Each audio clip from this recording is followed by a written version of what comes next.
Вот, друзья, видите, остальные пальцы, они как бы стали частью стопы за счет того, что постоянно бинтовалась и очень жесткая обувь. Ваша нога, кстати, размером с мою руку. В то, что эта традиция дошла до 21 века, сложно поверить. И совершенно непонятно, как с такими ногами можно стоять, не то что ходить. Вы себя устойчиво чувствуете, когда стоите? Да, устойчиво. Это эталон красоты по тем временам? Раньше так думали.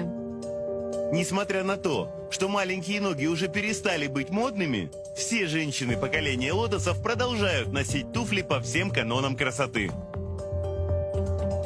Вы видите, сначала носок идет, носок тоже такой же формы, ручной работы.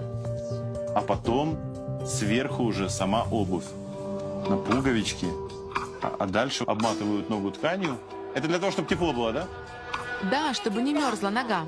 За ногами лотосами нужен специальный уход. В богатых китайских семьях информацию о специальных обезболивающих отварах передавали из поколения в поколение и считали важной семейной реликвией.